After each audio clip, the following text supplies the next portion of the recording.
Mesdames et messieurs, bonsoir. Il est 13h30 à New York, 19h à la basilique de Yamoussoukro en Côte d'Ivoire et 20h à Libreville au Gabon, d'où vous est présentée la principale édition d'information sur Canal 7, votre télévision panafricaine. Les titres de ce journal, il y en a deux. L'infirmière française volontaire de l'organisation Médecins sans frontières est contaminée du virus Ebola au Libéria, où elle était en mission et guérie depuis ce week-end, après plusieurs jours de soins intensifs. La nouvelle a été livrée par les autorités sanitaires françaises.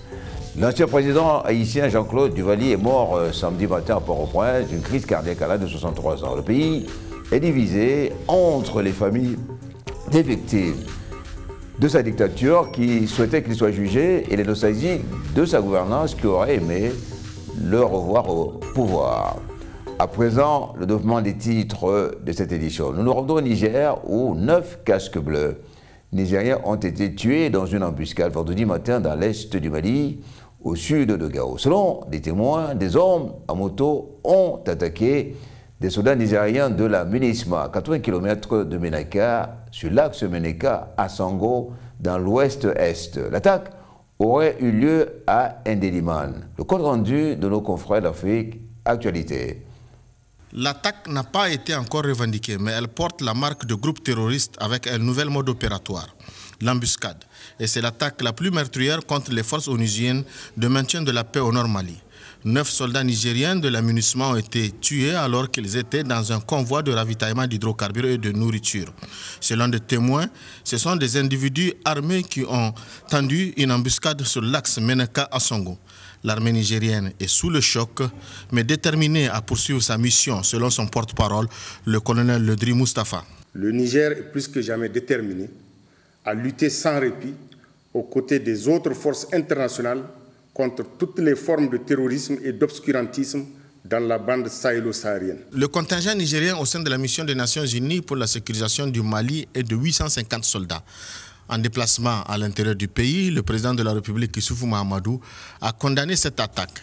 Il a réitéré la détermination du Niger à combattre le terrorisme. Et dès son retour à Niamey, il a convoqué un conseil des ministres extraordinaire tenu ce samedi soir.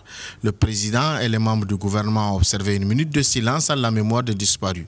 Un deuil national de 3 jours a été décrété à compter de ce dimanche 5 octobre 2014.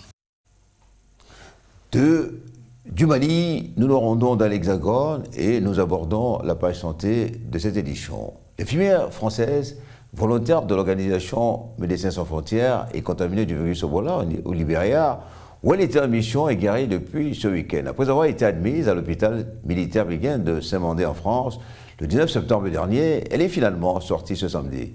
Quels sont les produits utilisés pour pouvoir soigner cette maladie? Une réponse de nos confrères de l'AFP. La jeune infirmière âgée de 29 ans et originaire de Grenoble est guérie du virus Ebola depuis le samedi 4 octobre 2014. Elle a été contaminée par l'un de ses patients à Monrovia, la capitale du Libéria. Envoyée en mission humanitaire par l'organisation Médecins sans frontières, elle est rentrée de toute urgence en France le 19 septembre dernier, puis admise à l'hôpital militaire de Bégin-Saint-Mandé. Dès le début de son hospitalisation, elle avait été admise dans une chambre confinée. La ministre de la Santé, Marisol Touraine, avait autorisé l'admission de 3 principaux médicaments pour un traitement expérimental. C'est donc par arrêté ministériel qu'elle a préconisé l'usage particulier d'un antiviral dénommé Avigan. Un produit d'origine japonaise, généralement utilisé pour la grippe. Au regard du nombre de décès enregistrés à ce jour par l'Organisation mondiale de la santé, plus de 3400 morts pour près de 7500 contaminés en Afrique de l'Ouest. Un bilan lourd pour les 5 pays les plus touchés. Vous avez reconnu naturellement la voix de notre consoeur Marina Ménéman. Nous nous rendons en Côte d'Ivoire et plus précisément à la frontière ivoiro-libérienne. Nous sommes toujours dans le registre santé. 38 000 réfugiés ivoiriens installés au Libéria ne peuvent rentrer au pays. Ils vivent répartis dans 3 camps dans les provinces de Nimba, du Marila et du Grand Guédé. Or, cette semaine, la présidente libérienne Ellen Johnson Sirleaf a annoncé que désormais, tout le pays était touché par l'épidémie Ebola. Depuis mars, le Haut Commissariat pour les réfugiés a mis en place des mesures sanitaires pour prévenir la propagation du virus. Quant au rapatriement des Ivoiriens chez eux, il est inenvisageable pour l'instant. L'envie de rentrer au pays était déjà forte chez les réfugiés ivoiriens. Mais avec la progression de l'épidémie, elle est devenue pressante. Or, la frontière est fermée et l'organisation d'un rapatriement est devenue trop dangereuse. Il va falloir patienter, assure Cassine Diagne, représentant du Haut Commissariat réfugiés au Libéria, qui vient de réaliser une tournée dans les camps avec l'organisation des convois. Ça veut dire nécessairement attroupement. Donc pour éviter tout contact de la foule, nous pensons qu'il est beaucoup plus prudent de s'en tenir à la situation actuelle. Fin de situation. En bref encore, en Centrafrique, les musulmans ont célébré la Tabaski, également appelée Eid el-Kébir, dans un contexte rassurant de réconciliation. Malgré les difficultés persistantes pour les déplacés du quartier du PK5 autour de la mosquée centrale de Bangui, les quelques 8000 musulmans y résidant ont pu se rendre dans leur lieu de culte et partager un repas en famille. Ils ont également reçu la visite surprise de la présidente de transition, Catherine Samba-Panza, ainsi que celle du Premier ministre qui s'est rendu dans le 7e arrondissement aux côtés de l'imam Kobine Laïma ainsi que des membres des anti-Balaka. Alors, était au message de paix et de réconciliation. PK5, cette journée de Tabaski a été marquée par une ambiance de fête autour de la mosquée centrale. Une atmosphère rare dans ce quartier musulman de la capitale. Pour l'occasion, la présidente de transition, Catherine Samba-Panza, est venue saluer ses concitoyens musulmans. Ce geste a été apprécié par les jeunes centrafricains. Afrique du Sud, nous allons dans le registre environnemental. Des milliers de personnes sont descendues dans les rues de plusieurs villes d'Afrique du Sud ce samedi afin de manifester contre le braconnage. Un nombre important de rhinocéros et d'éléphants sont abattus chaque année dans ce pays d'Afrique australe, réduisant de manière considérable le nombre d'individus de ces espèces en voie de disparition. Les manifestants appellent à une meilleure prise en compte de la question de la part des autorités compétentes. Huez la bagarre aux commentaires. Les rues de plusieurs localités sud-africaines étaient bondées de monde samedi matin, mobilisées pour réagir contre le braconnage. Ces milliers de personnes qui ont décidé de marcher exigent que les dirigeants en charge des questions liées à la faune prennent des mesures d'urgence pour lutter contre la chasse des éléphants et des rhinocéros dont les espèces sont menacées d'extinction. L'Afrique du Sud compte en son sein environ 20 000 rhinocéros, soit 80% de la population de cette espèce. 700 d'entre eux ont déjà été tués depuis le début de l'année à des fins commerciales. En effet, la corne du rhinocéros est prisée par les braconniers car, une fois réduite en poudre et arrivée sur le marché final, elle a la même valeur que l'or et est utilisée dans la médecine traditionnelle asiatique. Les éléphants, pour leur part, ne sont plus qu'au nombre de 400 000, mais 35 000 disparaissent chaque année dans toute l'Afrique. Pretoria s'est récemment montré plus rigoureux sur la question du trafic des animaux sauvages, avec notamment la condamnation en juillet des braconniers à 77 ans de prison. La manifestation qui se déroulait dans 127 villes à travers le monde, dont 17 en Afrique du Sud, visait un groupe de 19 pays, au rang desquels on compte la Chine, le Kenya et l'Angola. Politique Hong Kong. Les manifestants pro-démocratie de Hong Kong ont annoncé ce dimanche le retrait de certaines zones qu'ils ont occupées tout au long de la semaine. Cette décision, qui intervient au lendemain de violentes heures entre les protestataires et plusieurs partis, va soulager les habitants de la mégapole, autant pour moi, contraints à l'inactivité depuis le début de l'agitation. Plus de détails avec Uriel Abaga, une fois de plus. Occupy Central, la principale formation pro-démocratie de Hong Kong, a annoncé ce dimanche que les manifestants rassemblés dans les rues de la ville allaient se retirer de certains endroits stratégiques. Il s'agit principalement du quartier commerçant Mangkok, zone que les protestataires quitteront pour rejoindre ceux basés à Admiralty, le quartier des ministères. La rue Longwo, artère majeure de Admiralty, va être rendue à la circulation pour permettre aux populations de vaquer à nouveau à leurs occupations après une semaine d'inactivité due à la fronde sociale et à 2 jours fériés. Les manifestants dont l'action est pacifique à la base ont subi cette semaine des violences de la part des populations de l'ancienne colonie britannique excédée, de manifestants pro-Pékin et de certains barbeaux de la mafia chinoise. Ils ont d'ailleurs dénoncé ces irrégularités ce samedi, toujours dans les rues de la ville. Les étudiants engagés dans ce mouvement n'épousent pourtant pas l'idée d'Occupy Central. Ils sont pour leur part résolus à ne pas bouger tant qu'ils n'ont reçu aucune concession sur les différentes revendications. Leung Chun-ying, le président de l'exécutif local, accusé de servir les intérêts de la Chine, a dit sa volonté de rétablir l'ordre public par tous les moyens. Toutefois, le mouvement des désobéissants civils continue son bonhomme de chemin.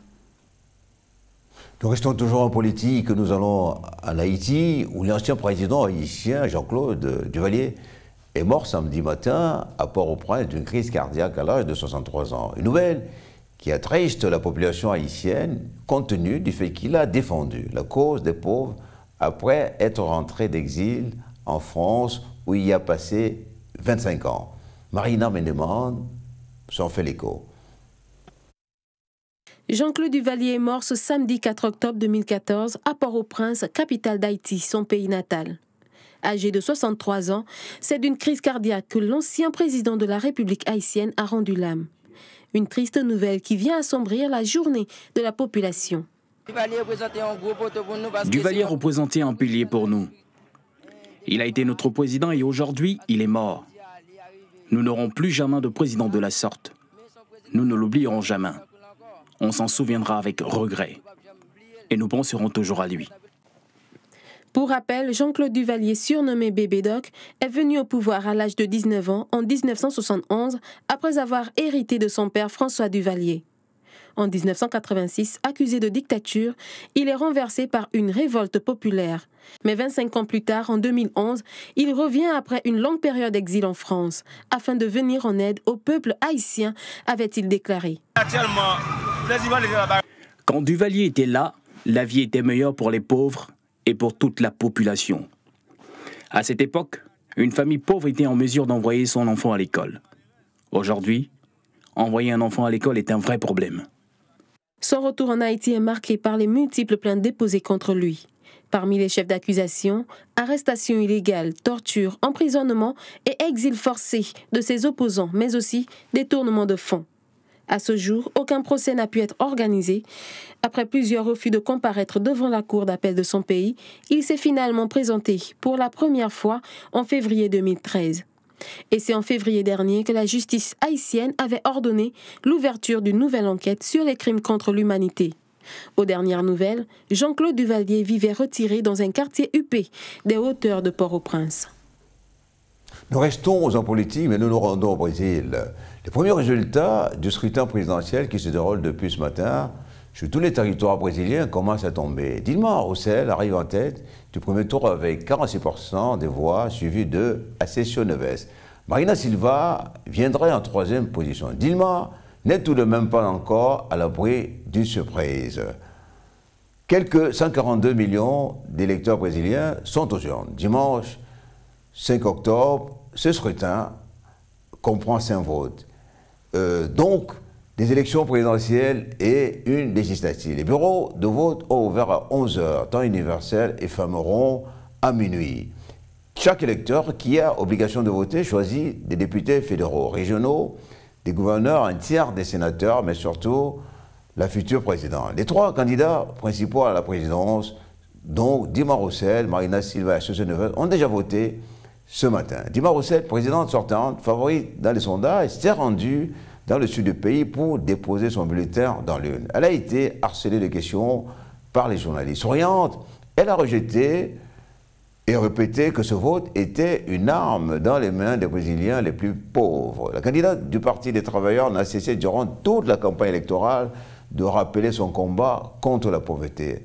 Ses 2 principaux concurrents, tous les 2 socialistes, ont aussi voté ce matin dans leur région d'origine. Marina Silva, la candidate écologiste, s'est rendue dans l'état amazonien d'Acre, au nord du Brésil, et s'est ensuite rendue à Sao Paulo, la capitale économique située à 3 heures de vol environ, où elle attendra les résultats de ce premier tour. Ce dernier a donc été très serré. Dilma Rousseff fait pour l'instant la course en tête dans les sondages, sans pour autant réunir suffisamment de voix pour la porter dès ce dimanche. Acécio Neves, un autre concurrent, et Marina Silva jouaient quant à eux leur place pour le deuxième tour. Les derniers sondages montrent qu'après avoir longtemps tenu tête à sa concurrence centraliste, l'écologiste est finalement repassé en 3e position derrière le social-démocrate. Nous allons dans un pays voisin qui est le Mexique, et toujours en bref, on nous signale la découverte cet après-midi de restes humains découvert dans les fosses à Igualé, près d'une colline, il y a eu des attaques entre policiers et individus armés provenant des réseaux de crimes organisés il y a une semaine. Notons que durant cette attaque, la police a décompté 6 morts et 43 étudiants portés disparus. C'est grâce à l'arrestation de 30 personnes, dont des membres de la police municipale et quelques membres du crime organisé concernés par cette affaire, et après leur audition, que la police a pu découvrir ces fausses communes. Cependant, le maire de la ville d'Igual, José Luis Albacaz, et le chef de son service de sécurité sont poursuivis pour leur probable implication dans ce massacre. Nous attendons tout de même que la ville d'Iguala est l'une des plus violentes et des plus pauvres du Mexique, où des cartels détiennent des laboratoires de fabrication de drogue. Après cette information pour le moins triste, nous nous rendons dans le registre du sport où, en athlétisme, 11 000 Marseillais se sont donné rendez-vous sur une plage de la ville pour honorer la 2e édition d'une course riche en couleurs. Willy Tonangoy de Bambera s'en fait l'écho.